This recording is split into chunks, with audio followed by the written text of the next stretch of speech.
elections are out of the way now. Just give us a little bit of insight into what's next for the BOA. Mm-hmm. All of the directors who ran, who contested positions have been elected. In Mr. Burke's case, he's been elevated to vice president. The other two directors who ran, they have been re-elected, and of course the Secretary General and the Treasurer. So that basically means that the board remains the same. And we have, over the last 2 years, been working very hard to execute a strategy. We're very clear on what it is we want to do, and it really is a strategy that in a sense is much more athlete focused, and making sure that we can give them as much support as possible, and also building capacity within our national federations, as well as promoting sport for all. So I think it's really business as usual. I say all of that to say that, you know, I don't see us making any significant changes to that strategy.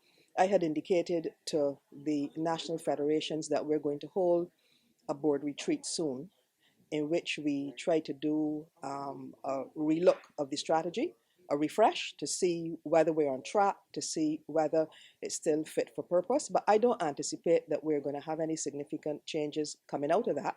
And so I think that we will just continue to work harder. I mean, there's so much to be done.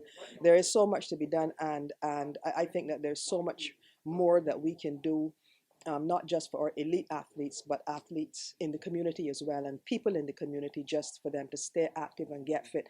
And that is something that I feel that is a great opportunity that we haven't really been able to step into in a convincing way. So but all of that is in the strategy, so it's not like if that's taken us outside of what we have planned to do. So I look forward, you know, I'm really happy with the results. So what I can say is that the candidates who were unsuccessful are well known to us, and we will certainly find ways in which we can utilize their experience.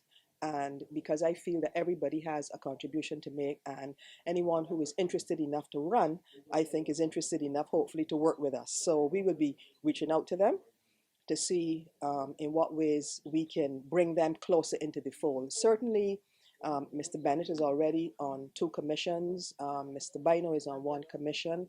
Mr. Rudder is not on any commissions, but I think that, you know, there's an opportunity for us to see how he can work with us to achieve the goals that we have set for ourselves. Obviously, this year, 2020, is winding down. What's in the works for 2021? It's an Olympic year. Yeah. Tell us a little bit. So I think the focus this year has to be on making sure that all the athletes who are potential qualifiers for 2021 have the support that is necessary for them to advance. I mean, many of them, all of them actually, have to qualify.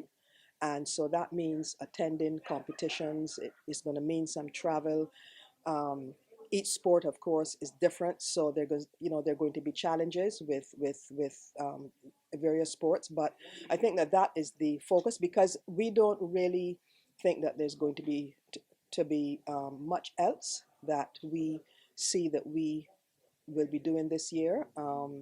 Locally, our big games, we had decided not to pursue them, and we're going to probably have a small event, but we haven't quite finalized that as yet.